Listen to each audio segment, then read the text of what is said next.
Hi there, Smart Drivers. Rick with Smart Drive Test talking to you today about school zones, back to school driving, school buses, and school crossing guards. We're going to give you all of that information as well. Answer any questions you have about passing a road test. Stick around. We'll be right back with that information.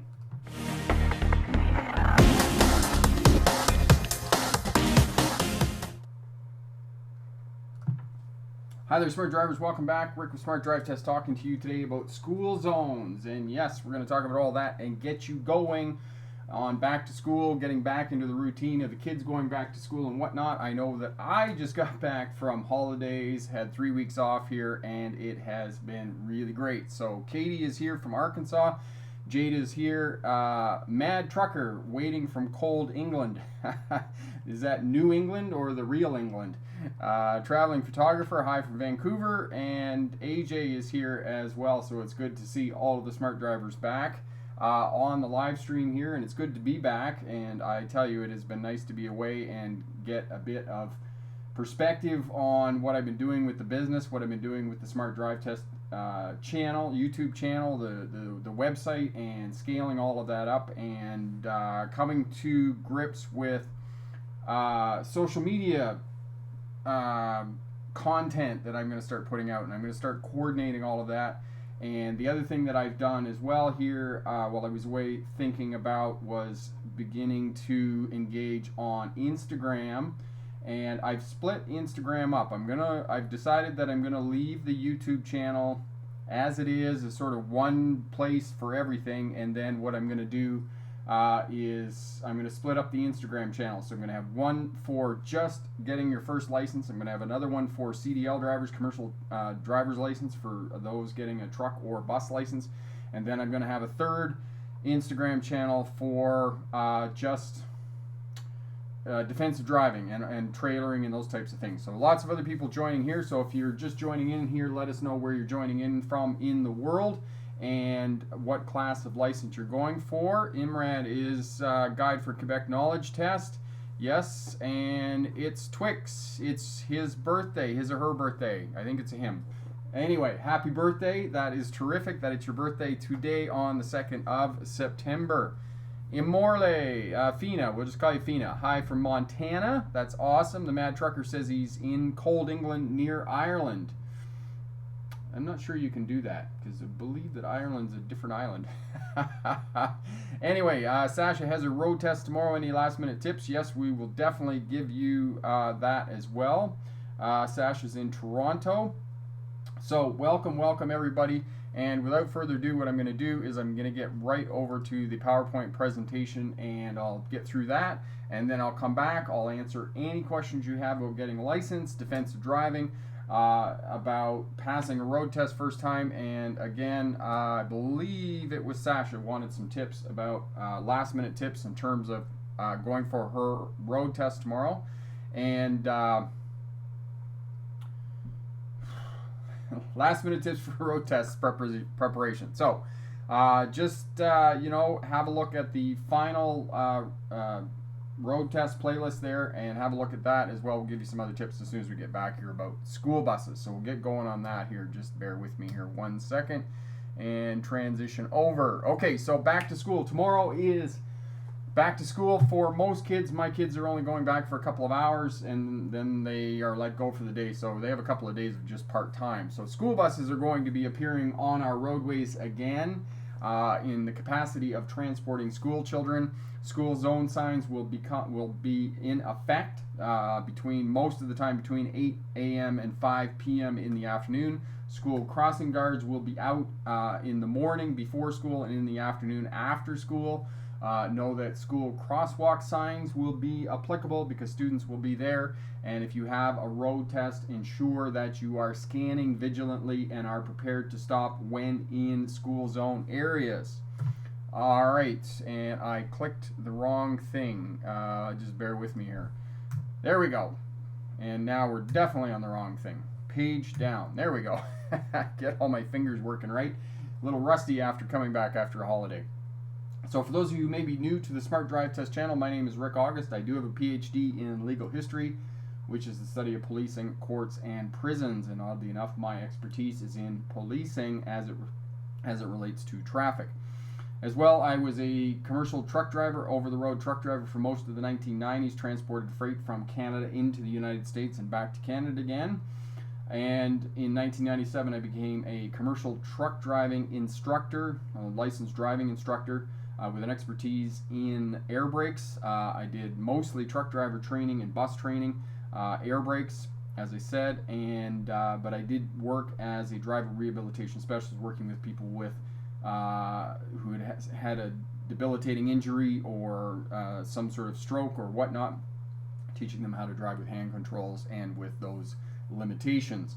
And while I went to university in Australia, I was a bus driver for Greyhound there, and Australia is fond of telling people that they in fact did find or found Greyhound bus lines. So school signs. So school signs in North America are not consistent. They're one of the traffic signs that are not consistent. They do tend to be pentagon in shape, which means that they look like a house and have the angled roof on them. And there's always two people on them. That is one thing that is consistent both in North America and other parts of the world, is that there's two people on the sign. The signs in Europe tend to be triangles, red and white triangles with two people on them. And these tell you that there's a school in the area where you're driving. So be on the lookout, scan more vigilantly, and as I said in the introduction, be prepared to stop when you see these signs. These are not school zone signs. These are cautionary signs, particularly related to school zones, are schools in the area signs. So they're not telling you that you have to slow down. All right, these are school zone signs that will tell you that the speed limit is 25 miles an hour or 30 kilometers an hour here in Canada. It can be as low as 20 miles an hour in some places in the United States. These are in effect school days, 7:50 to 8:50 a.m. So they have specific times on this particular school zone that they have probably in the United States because it's 25 miles an hour. Here in Canada, most school zones are in effect from 8 a.m. to 5 p.m. These are regulatory signs. They're only in effect when school is in session, so they're not in effect on weekends or late at night, on statutory holidays, summer holidays, and those types of things. So they're only in effect when school is in school is in session. And no, for those of you going for a road test, speeding in a school zone when school is in session is an automatic fail on a road test. So know that as a fact. Oh, great. Okay, slow when students present on a highway. These are beginning to disappear in favor of the school speed zone signs, but they are around, and if you have these, as I tell students again and again, if you're going for a road test, practice in and around the area where you're going to be taking your road test so you know where these signs are. And if there are students present on the highway or walking along the sidewalks or whatnot, then you're going to have to slow to that speed limit if students are present, and only if those only if students are present. These are conditional signs. If the conditions of students exist, then yes, you slow. If students are not present, then you continue the normal speed limit. And for those of you who may or may not know, speed limit inside the city is 30 miles an hour unless otherwise posted, or 50 kilometers an hour for those of us in Canada and other parts of the world. And outside of the city, it's 80 kilometers an hour unless otherwise posted, or 50 miles an hour for those of you in the States. All right, and keep in mind as you're doing all of this driving tasks that you're going to encounter different weather. You're going to have to encounter different drivers, vehicles, traffic, road, light, and weather. The driving task, which complicates all of this, complicates all of the school zone signs and whatnot, so be prepared to be driving in any weather. I mean, especially now, not so much in September, but more once we get into October, into late fall. We're going to get up in the morning, there's going to be lots of dew on our vehicles, lots of humidity, precipitation, and there's going to be fog and those types of things. It's going to be less and less light as we get farther and farther away from summer. It's going to get darker earlier, it's going to get darker later in the morning, so you're going to be dealing with sunset and sunrise as well, so you're going to have to be vigilant in terms of looking out for students walking along the roadways.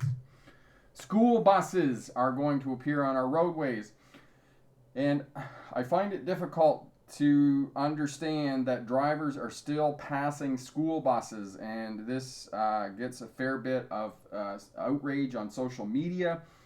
School buses are equipped with both warning lights and stoplights, and they have an extended stoplight arm.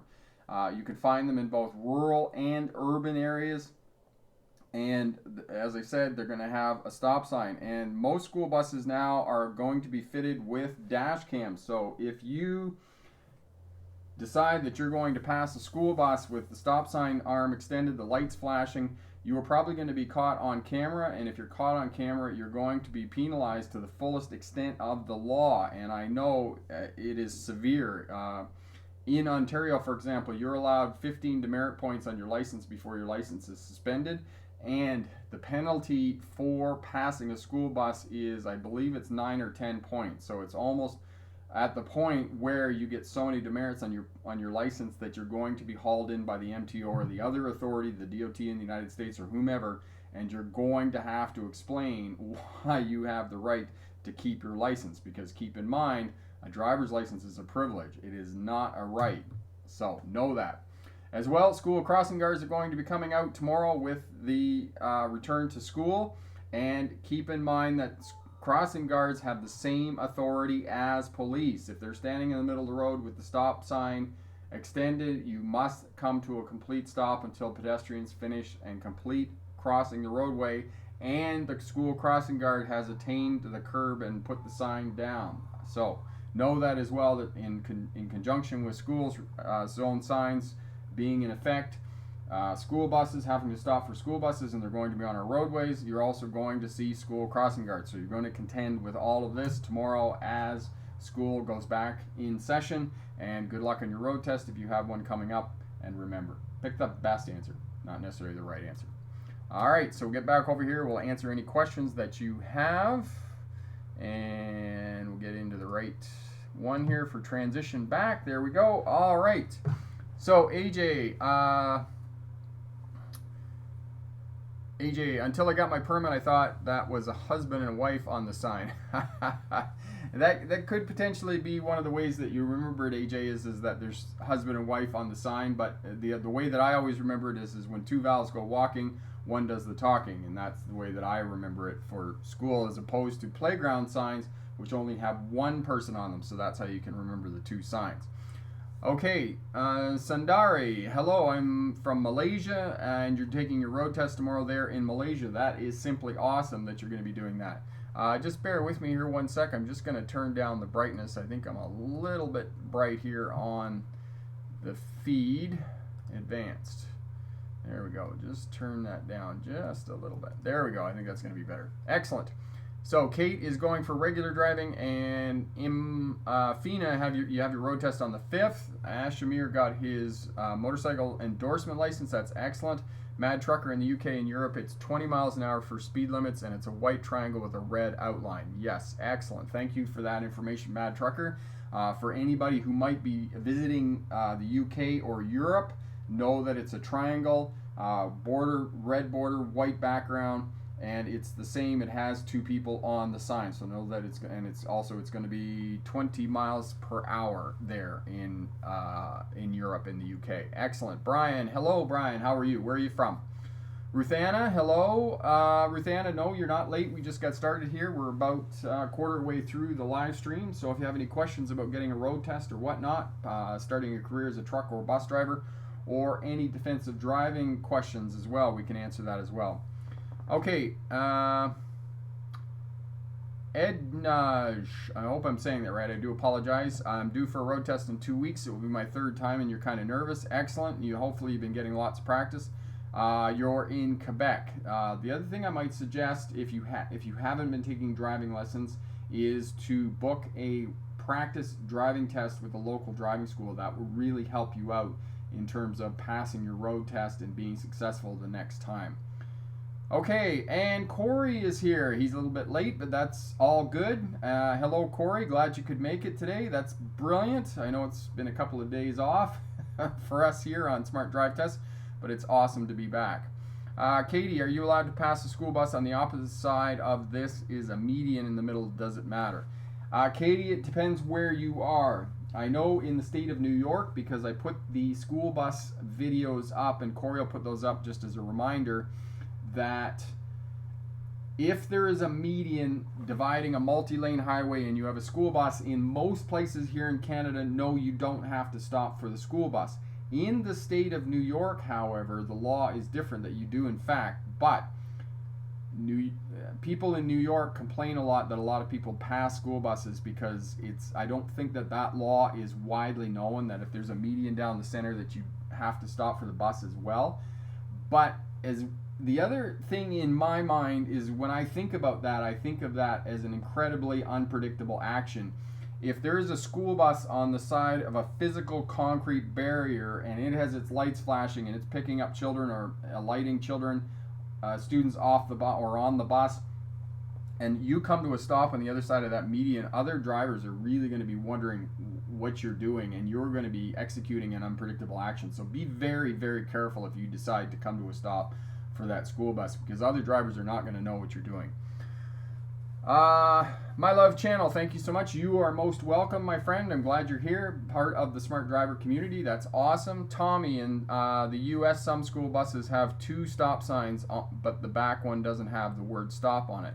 But Tommy, it is the same shape, right? It's an octagon and with a white border, and it's red. So that way you're going to know that it's actually a stop. Excellent. Okay, Epic. Rick, do school zones have different speed limits, or are they capped at 25 miles per hour, 40 kilometers an hour in Canada? No, there is, Epic. There is some differences between school zones depending on where you are. For the most part in Canada, they are 30 kilometers an hour. In the United States, however, they tend to vary a little bit between 20 miles an hour, 25 miles an hour. You know, I don't know, but they tend to vary a little bit. So so you have to kind of really take note of the regulatory sign there in the United States, because it's going to be, there's not one speed for all speed zones. But as the Mad Trucker was saying there, that the that in the UK and in Europe it's 20 miles an hour consistently across. And this is one of the things that I was saying previously, Epic, was that in terms of school speed zone signs and school signs themselves, these are one of the few traffic signs that are yet to be consistent. Whereas, you know, the stop sign, yield sign, roundabout signs, all of these tend to be consistent throughout the world, whereas these school zone signs as of yet are not consistent throughout the world. So you have to really take note and take what's the word I'm looking for? You really have to look at the sign and glean the information from that sign as you're traveling past, okay? Okay, Hall Phase. Yes, my friend, how are you? No new videos this week. Just got back from holidays, so I'm just regrouping, and actually what I'm doing, Hall Phase, is I'm actually coming up with a plan for my social media content so that it's consistent across the platform. So what I'm trying to do is, as I said a little bit earlier, is that I'm going to create 3 different Instagram accounts, and I'm going to coordinate my Instagram account postings with what I'm posting on the videos here on YouTube. And the other thing that I've also been looking at, and it would be really great to get some feedback from the smart drivers here in the community about my videos, because what I'm going to do is I'm going to start to redo some of the older videos, because the Learn to Drive video, for example, I was watching it the other day. I'm like, oh my god, it took me 4 minutes to start actually talking about the topic at hand. And so I'm going to start redoing some of the old videos, and I'm also going to take some of the longer videos, instead of having a half an hour video, I'm going to have probably 4 or 5 minute videos in one playlist. And that way we're going to get to the information a lot more quickly, especially not so much for newer drivers, but for drivers looking for a refresher. They're not going to have to wade through, you know, a 15 or 20 minute video, because I know that some of the more popular videos can be a bit longer. And what I'm going to do is go through and start doing that. So if you have any videos that you would like me to redo, revisit, put up again, then I'm going to do all of that as well. Okay? Ruth Anna, I may just leave. I'm too young for this. Ruth Anna, how old are you, my friend? Don't leave just yet. Let's have a bit of a chat here. Integral, hey Rick, just wanted to say you've been a huge help for me getting practice in and learning. If I'm about to turn right in an intersection with empty crosswalks, I can't see. What must I do? Okay, so Integral, if you're at a stop sign and you've come to a complete stop before the crosswalk and the crosswalk is clear and there aren't any pedestrians waiting to cross, then you have to move up and treat the intersection as if it's a yield. Okay, so then you're going to give way to any other road users that want to, on the other roadway and that sort of thing. Once the way is clear, then you can proceed after that. All right. Corey's got the video up there. Excellent. Mad Trucker, if a school bus stops without any lighting, without there being other road users nearby, should you stop or continue with your journey? Mad Trucker, it's going to be unlikely that a school bus is going to stop if they're alighting or picking up passengers, i.e. students. But if the lights aren't flashing, and that's an excellent point, and this is what I've been talking about the last few weeks in terms of situational awareness. Your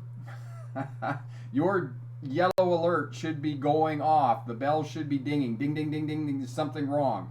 If you're following a school bus and the school bus just pulls over for whatever reason in kind of an area and you're not really sure, then pass very carefully. Be vigilant about looking for other traffic and those types of things. So if the lights aren't on, that's going to be happening. Ruth Anna, I'm currently 10. LOL. Excellent. Ruth Anna.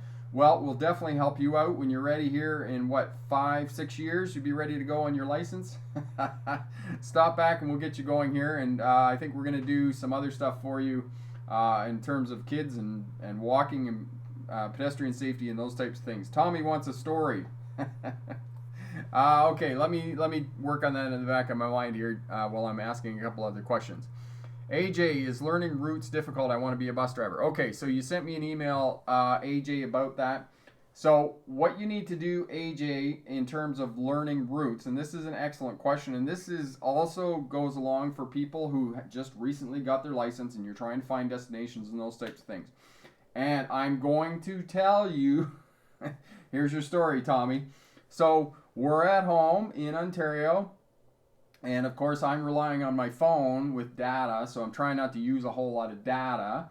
But we went to Canada. I took the kids to Canada's Wonderland, which is about 2.5 hours away from Wingham, where my mom lives.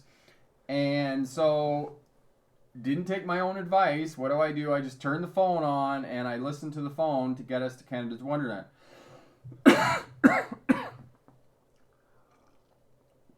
Excuse me.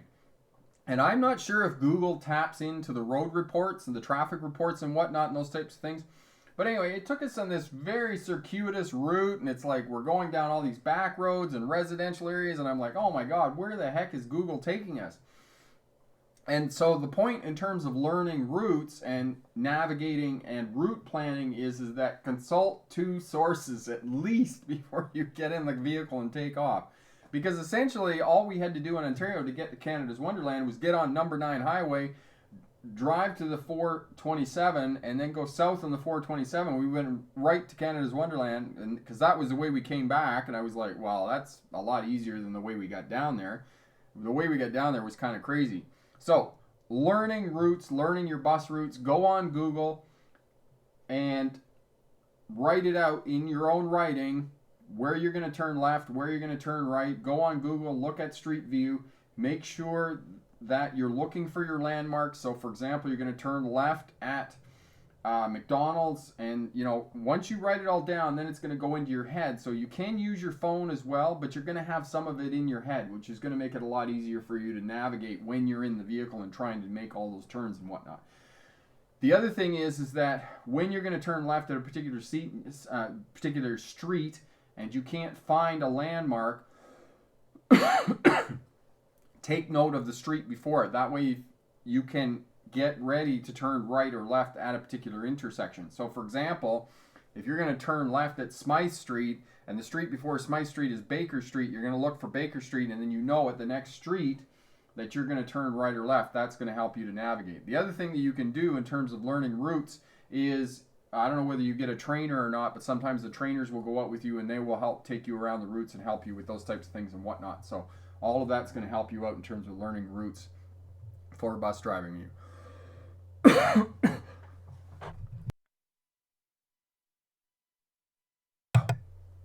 Excuse me, sorry. Something in my throat. Frog in my throat. All right. Hallface, do truck drivers plan their routes or use what the GPS tells them? Now, haul phase, the difference between trucks and cars is that trucks can't go on all the routes. So, because trucks are oversized, they're um, 4.15 meters tall or 13 feet 6 inches. So you have to have a specific commercial GPS, and you can get those. They're a little bit more expensive, but they will guide you around in those types of things. If you are using your phone, which you can use your phone to guide yourself around in a big truck or a bus, you got to be extremely careful, and you got to keep your eyes open for the no truck route signs and as well the overhead clearance signs. And Corey will put both those up for you as well. Jonathan, hello, my friend. You're here. 85 South. I have my Class A CDL, but no experience. I'm an ex-felon that is trying to get into trucking, but I haven't been in a truck in years. My shifting is bad and other knowledge. I need driving. Okay, so 85 South, you are going to be able to get a job. You simply need to, first of all, you need to be ready to go and work.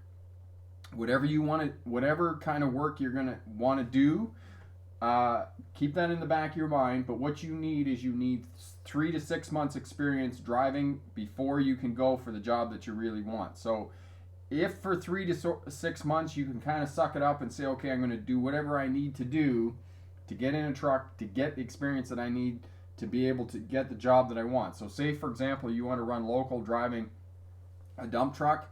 Well, you're probably not going to get in a dump truck right away. But if you're ready to go and do a bit of long haul work, do that as well. And just go out, suck it up for 3 to 6 months, get your 3 to 6 months experience. Once that happens, then you can pretty much have any job you want if you get experience. Even despite the fact that you've got a criminal past, you're still going to be able to get into a truck and get the work that you need to do. So, it's going to be a lot of work initially to get into the truck, to get a company to hire you. But again, go over to the Smart Drive Test website and type in resume in the search bar, and the how to find a job as a truck or bus driver will come up. It'll show you how to create your resume, how to create your CV, or not your CV rather, but create your resume and create your cover letter. And you need those two things because those are bits of paperwork that kind of indicate to the company how well you're going to be able to do paperwork for them when you're driving, because there's a fair bit of paperwork. You got to keep logbooks, you got to keep timesheets, not timesheets, but log sheets rather, trip reports, bills of lading, those types of things, all that paperwork, because that's how the company gets paid. So you have to have all of that paperwork as well. And your cover letter and your resume is a reflection of your ability to do that paperwork while you're driving. So that's how you're going to be able to get a job, and you're definitely going to be able to get a job.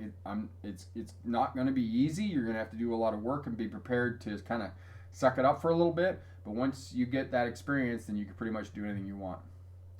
Dylan, do you have a location where I can ask you a small list of questions? Dylan, what I would suggest to you is if you want to ask me a laundry list of questions, I'm more than willing to answer the laundry list of questions. Unfortunately, I'm really busy. You can go over to the Smart Drive Test website, purchase the Pass Your Road Test First Time Road Test package. Once you purchase that, then I'm obligated to answer your questions, and we'll certainly do that. Okay, so that's what I would suggest to you. Jellybean, thank you. I've learned a lot of tips by watching you, and I passed my road test. Congratulations, Jellybean. That is simply awesome that you got your license. Where did you go to celebrate on your first solo road trip? And how was that experience, by the way? Going out on your first solo road trip, because I know that is really awesome. You spend a lot of time driving around with driving instructors, with your mentors and parents and those types of things, and then you get your license. Awesome. And now you get to go and drive by yourself. And that can be a bit intimidating the first time because you don't know where you're going. You're kind of driving around, and all of a sudden there's nobody else in the vehicle telling you to go right and left and those types of things. So it's really great. Okay, Integral. I recently went for a small practice drive and didn't have the best time.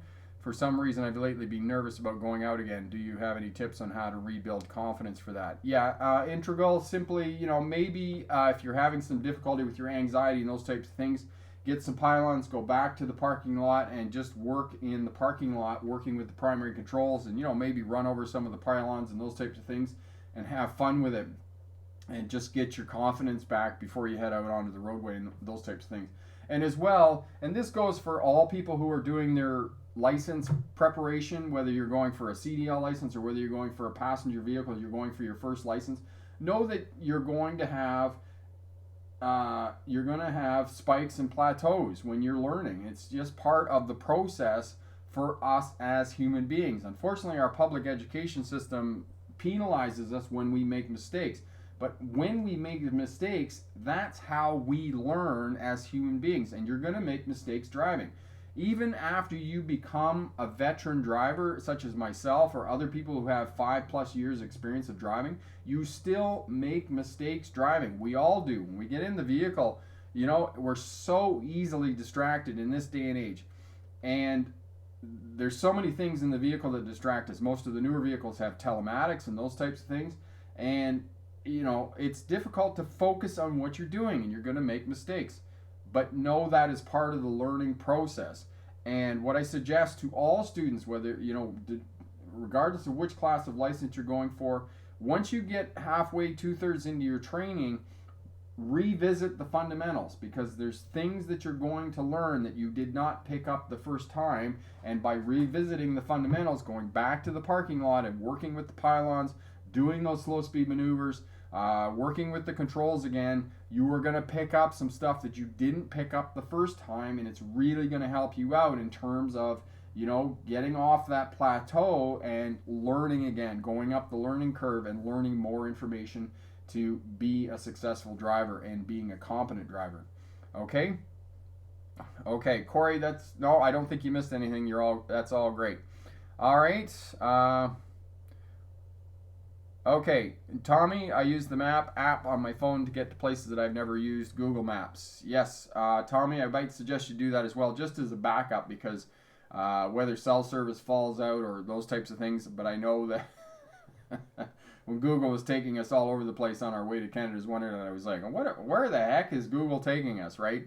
And it can be a little daunting, and sometimes you just got to pull out a Google map and get that all in place and sort of get an idea of where you're going in your head before you take off. All right, AJ, let's say I have a CDL B and my first experience with my license is driving minibuses with paratransit.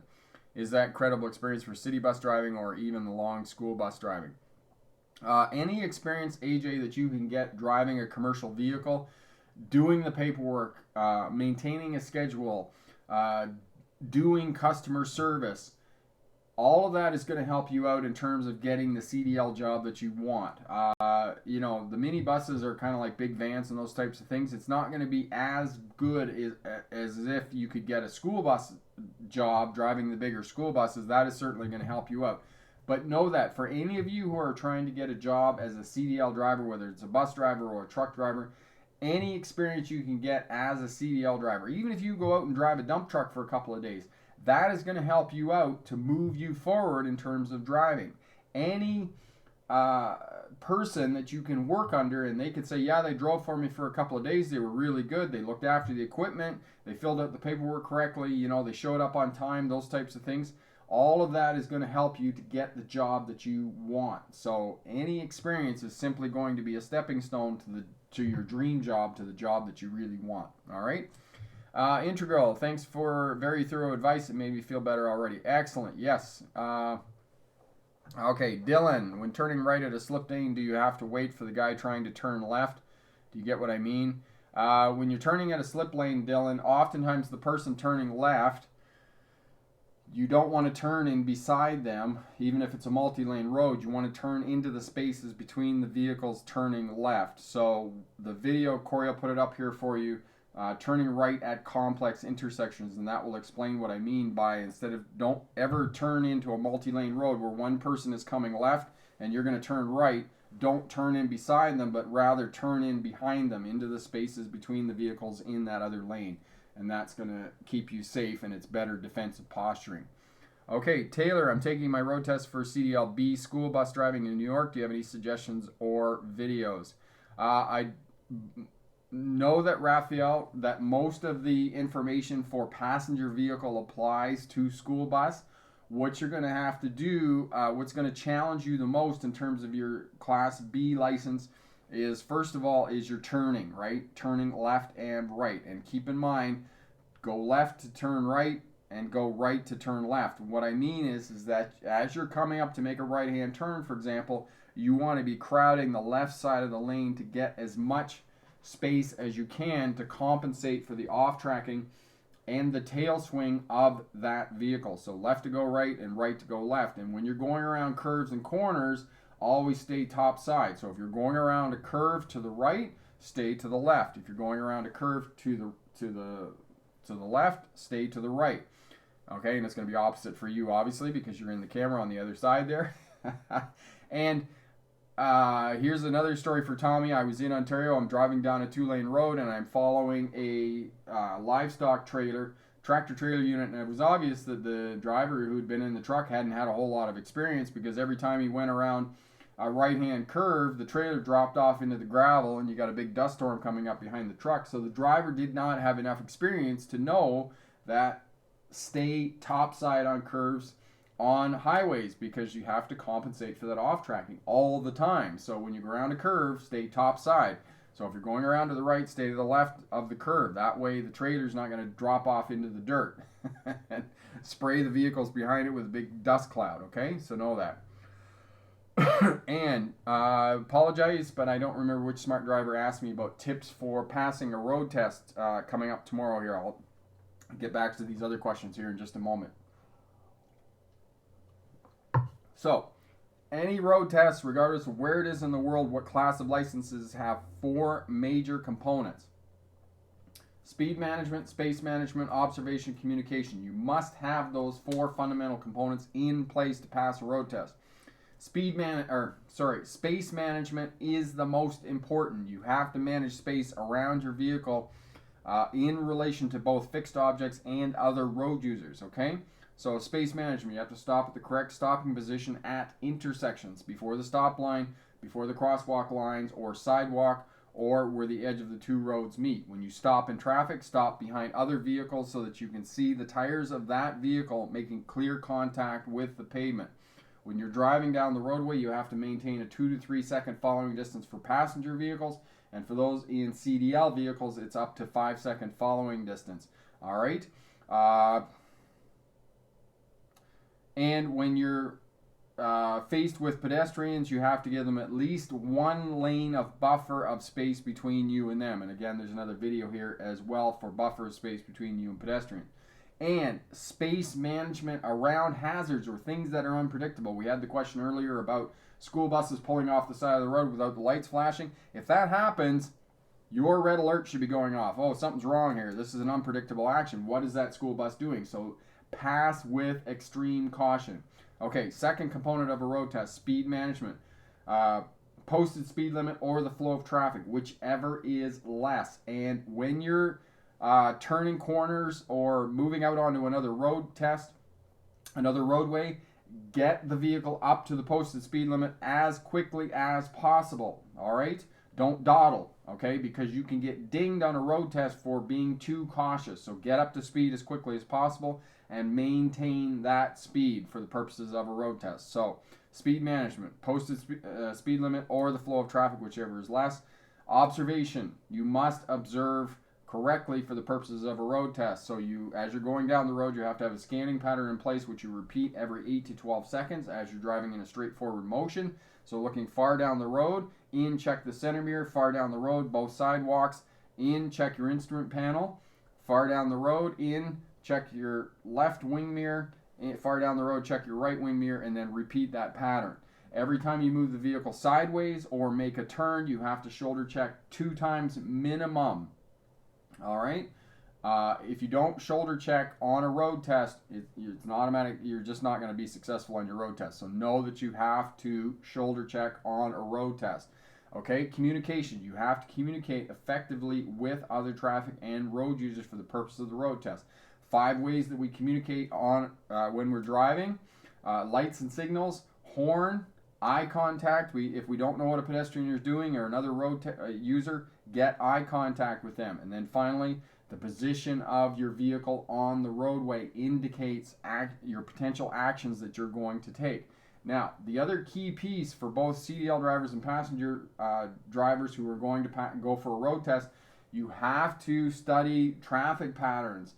And by studying traffic patterns, it allows you to interpret the actions of individual road users, and then you can be proactive in what you're doing. For example, if you're driving straight down the roadway and you see a sign on the side of the road that says the right lane ends and you have to merge to the left lane, you're not going to wait until right to the end to merge left. Be proactive and do that early. All right? And as well, if you see other vehicles that are in fact waiting to the end of the lane, you may have to back off to allow them to merge in smoothly, and that's part of you being predictable and you interpreting the actions of other road users, and that's going to allow you to pass a road test. There's a few other things that you don't do. Don't block intersections, don't drive over painted islands, those are both automatic fails, and executing a dangerous action is also going to cause you to fail on a road test. So that's it sort of in a nutshell. So if you have specific questions, I'll answer those, but I'll kind of wade back into the conversation here and get going. All right, Katie, are you supposed to turn on your flashers to signal you are being pulled over by a police officer and keep your hands on the steering wheel at all times when the officer approach? So one of the things, Katie, is that you don't have to automatically pull over wherever you are on the roadway. Sometimes you're going to have to go down the roadway and pull into a gas station or pull into a parking lot or something like that. That's going to be much safer. So, for example, if you're on a bridge, don't pull over on the side of the bridge because that's just too dangerous for you and the police officers. So drive down until you can get off on a slip lane or get off somewhere else that's going to be much safer for you. And yes, try to keep your hands on the steering wheel, keep them in plain sight until the officer approaches and the officer gives you instructions that he or she wants your license or insurance or those types of things, and then you can do all of that. But don't get out of your vehicle, sit in your vehicle, leave your seatbelt fastened, keep both hands on the steering wheel. Yes, sir, no, sir. Yes, ma'am, no, ma'am. You know, get the insurance papers, get the registration, those types of things, get your license and whatnot, answer all the questions that the police officer has. As long as you're polite and you're not belligerent, don't deny what you did. If you were speeding, it's like, oh, what did you pull me over for, you know? Then that tends to annoy police officers and they're going to give you a charge. Most of the time, I would say that 80% of the time that I've been pulled over, and yes, I have been pulled over, 80%, 90% of the time that I've been pulled over, I haven't received a speeding ticket. So know that as well. Okay, Dylan, so Rick, if you were turning left and someone was in the slip lane wondering when to go, would you wait for them or would you go?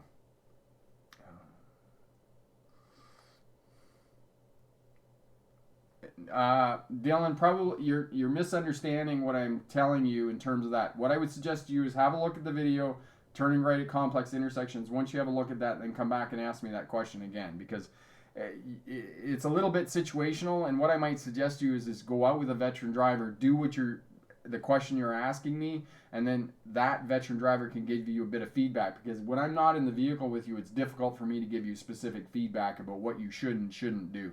Okay? Hall phase. Since 2010, they triple amount the area of North America where you can use the internet. Okay, so there's more access to the internet and truck stops and those types of things. Okay, Soul Sessions. Can I use your Canadian advice for UK driving? Yes. Soul Sessions, for the most part, what I say here, the general advice that I give you, yes, you can use it in the UK.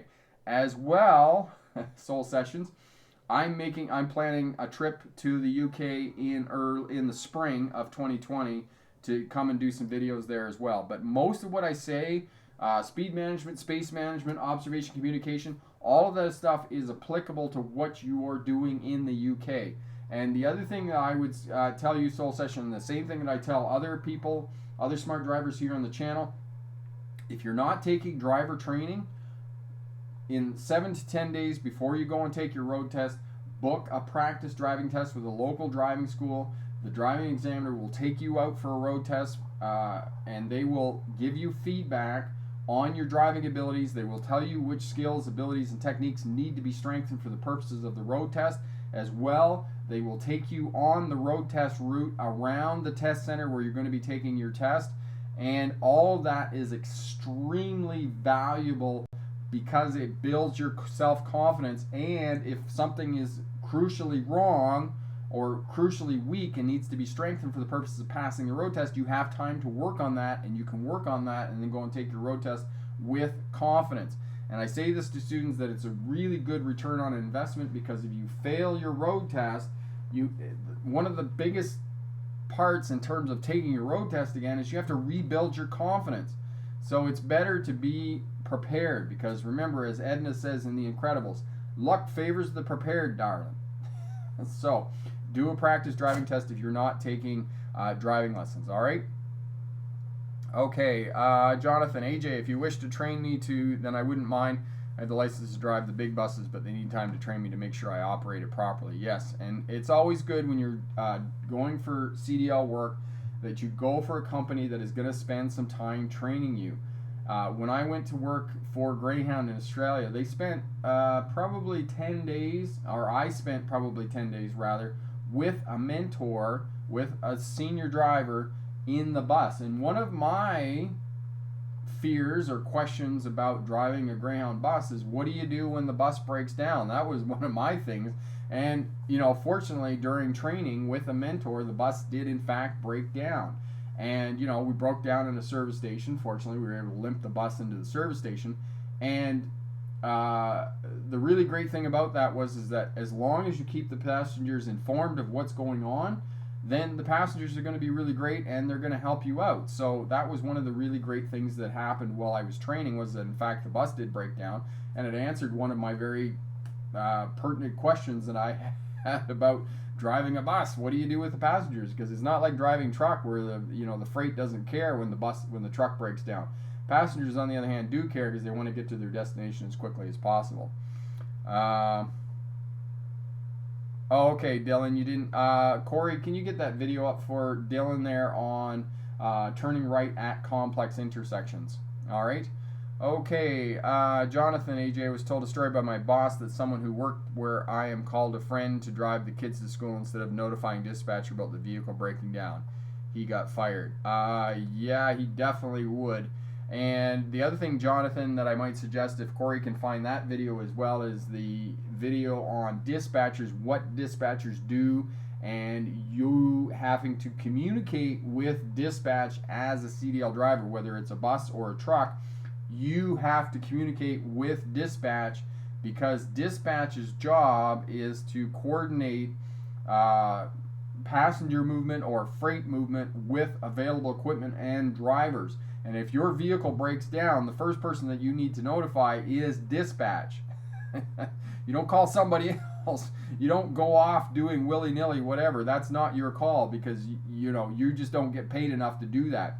That is dispatch's job, and you have to communicate effectively with dispatch to be able to do your job. Dispatch does their job.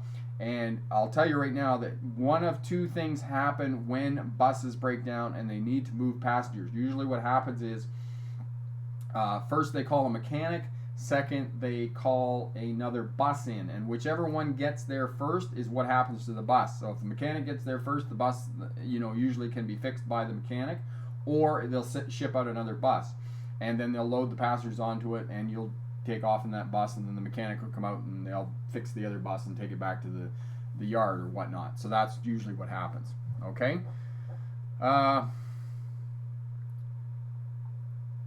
AJ, Rick, has your interest for driving gone down more it did professionally? I really enjoy driving and I want to stay the way I did as I pursue it. AJ, no, my interest for driving hasn't gone down. I just don't want to be in a vehicle driving a vehicle professionally. I've got a university degree, and I'm much more. I'm still fascinated by driving. I'm still fascinated by drivers. I'm still fascinated by what motivates drivers, and what motivates drivers is unpredictable action on our highways. I think it's a real social statement. Me, in terms of driving, I think it's more of an academic thing. And also as well, I'm very interested in training drivers, and I find that task fascinating, because not all drivers learn the same.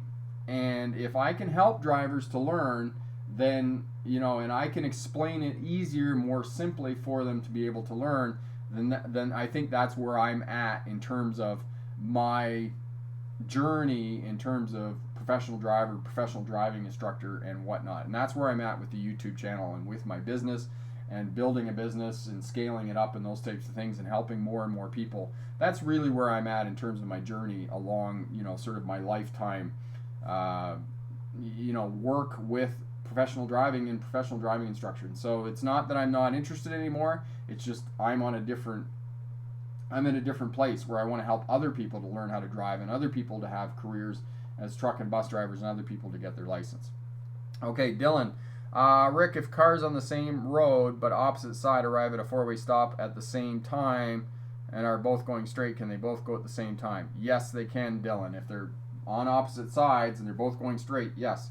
And have a look at the video on four-way stops, and you'll see that when it's busy, it's almost as if the different roads will take turns. So this road will go, and then this road will go, and this road will go. And for the most part, they're going to go straight.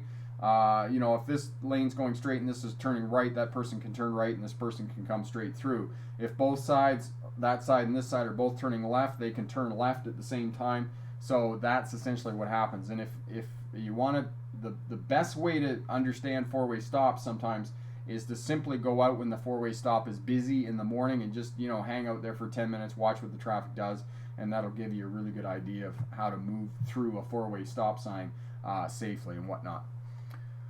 Okay, Guan, hi, thank you for teaching. You're most welcome. Soul sessions, okay, but what about best time? Okay, you guys are having a conversation there. Excellent. Sasha, I've been practicing for over 2 months, 2 hours every day. Excellent, Sasha. It sounds like you got it really worked out there and have got lots of practice. Excellent. Tommy, I like the idea that you have with making 3 accounts on Instagram content. Yeah, Tommy, I've had that feedback before about the YouTube channel kind of being able to be kind of 2 channels, one for CDL drivers and one for just licensed stuff. And the other thing I picked up while I was in Ontario is I picked up, and you probably see this here, Ontario's Driver Study Guide, which has 200 multiple choice questions in it. And I think I might stick this up on the content page and ask smart drivers whether this would be worthwhile to have on the website, that they could go in and do those electronically. As well, I picked up the official MTO Driver's Handbook, and it's got some really good information in it as well. So I've got that information. I'm going to go through that and see what I can glean from that and put up on the website to help drivers. Because a lot of this, Ontario tends to be kind of one of the leaders in terms of driver education and driver training and whatnot, so I'm going to use a lot of that as well. Dylan, you're most welcome. Glad that we could help out. If you have any other questions, let me know. But I would really encourage you, Dylan, to take the Pass Your Road Test First Time course, and I'll be able to help you out a lot more with that. And it's a really comprehensive course. It gives you a 6-week step-by-step curriculum of training modules of what you need to be doing every week, and will help you with all of these questions that you're having. All right, excellent. Yes, so we're getting near the end here, so if you have any other quick questions about passing a road test and whatnot, then it's going to help you out. And yeah, just the other thing, I was very disappointed yesterday. I came back and I was looking at some of my dash cam footage. I had purchased a new dash cam at the beginning of August, and I had a lot of dash cam footage, particularly one of the videos I was going to do was passing on a 2-lane road and road markings, and I came back and looked at the dash cam footage, and the video quality was awful. So I was very disappointed. And anyway, I called Amazon yesterday, and they said they would return it because I was past the return date. And they said, yeah, in fact, that I could return it. So they sent me the slip, and I'm going to return it. And obviously, I'm going to look at more closely if anybody has recommendations for quality dash cams, because I really need a high quality video in my dash cams. Otherwise, it's difficult for me to make videos and provide good quality videos, because that's what I'm trying to do, is up the quality of the videos and the information that I'm presenting for drivers. So we're going to be doing that as well. All right, let's just see if we got anything else here. Just head back through. Okay. Okay, so Soul Session asked, how long should we practice before the driving test? 1 week or a month? A month is definitely going to be a lot better, and that's going to show up, Soul Sessions, on road test day. Because remember, if you are too cautious, that is going to be equally devastating for your road test, because many drivers have come back to me and said, oh, I failed my road test because I was driving too slow. Yes, and that is simply driving examiners interpret that when you're driving too slow or not going when the gap is available. Driving examiners interpret that you did not practice enough. So if you can spend a month to 6 weeks prior to your road test practicing and doing the maneuvers that you need to do and to be successful on your road test, you're going to be much better prepared. And the other, in terms of practicing and getting ready for your road test, that I suggest to you is in sort of, so say for example that you take 6 weeks to practice for your road test and get ready.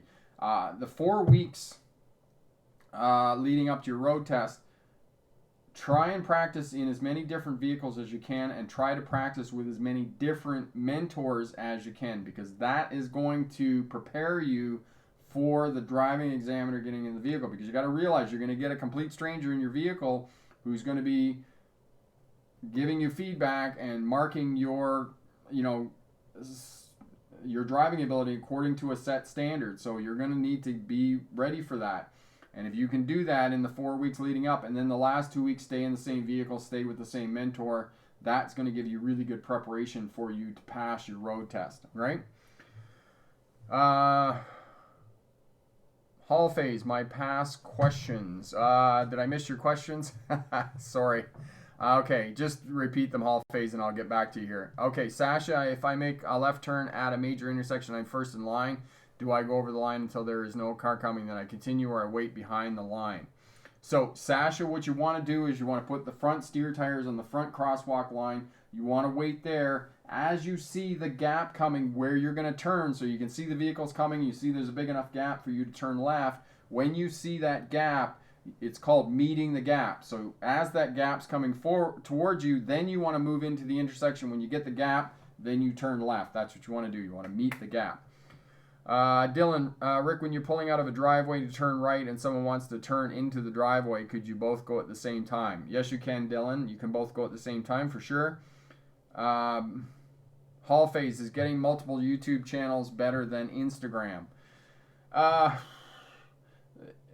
The thing, Hall phase, that in my understanding of the two social media platforms is that YouTube is a lot more work in terms of putting up videos.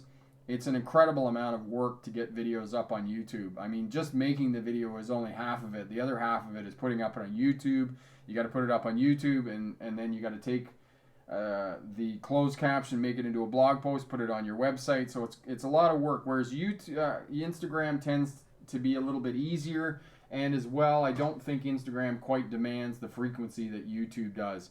I think that you can just stick up a static photograph and put a little explanation under Instagram and those types of things. So it tends to be a little bit easier to post regularly on an Instagram than it does on a YouTube channel. So I think it's easier to have multiple Instagram feeds. As well, you can hire virtual assistants to help you out with your Instagram and those types of things.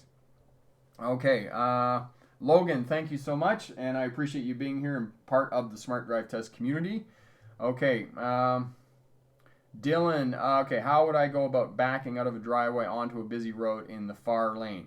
Okay, so Dylan, if you can do it, I wouldn't suggest you back out onto the roadway. If you do have to back out, you have to do it quickly as possible so you're not impeding other traffic. But if you can back into the driveway and drive out onto the roadway, that's going to be a lot easier and a lot safer for you. Okay? Hall phase, as a CDL driver, do you have to tell an officer that you have a weapon or firearm on you? In Canada, Hall phase, you're not allowed to have weapons or firearms in your CDL vehicle. In the United States, yes, if you have a weapon in your vehicle, then you need to tell that officer that you in fact have that. There was a gentleman who told me a story about that years ago. He was a police officer who was driving in the States and had a weapon under the seat. And when he got pulled over for speeding, that was the first thing he told the officer. He said, I have a weapon under the vehicle. It's registered. I have paperwork for it. You need to be very upfront with the officer, because if the officer does a search of your vehicle and finds a weapon in your vehicle, there's going to be a huge amount of explaining. You're going to need to explain how that got there from jail. Okay?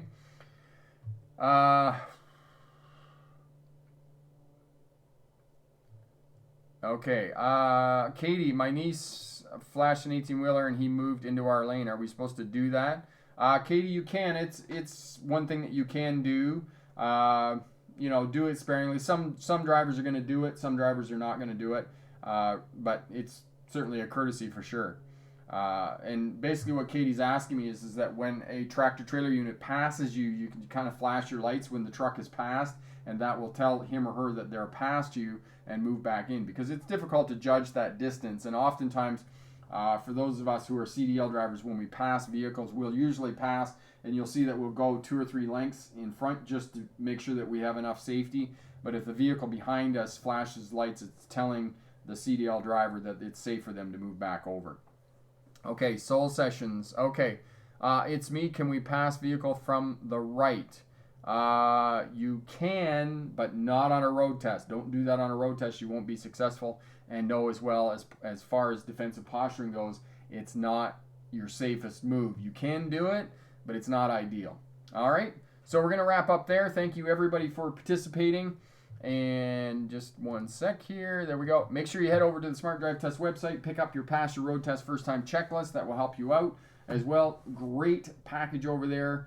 The Pass Your Road Test First Time course, defensive driving, and we throw in the winter driving course as a bonus, free of charge. And all of that for $60.97. You can find that on the store link there and get that package and prepare for your road test and be safe for the coming winter. So if you got a road test coming up, good luck on that. And as well, if you passed a road test in the last couple of weeks, congratulations on passing the road test. And remember, pick the best answer, not necessarily the right answer. Have a great day. Bye now.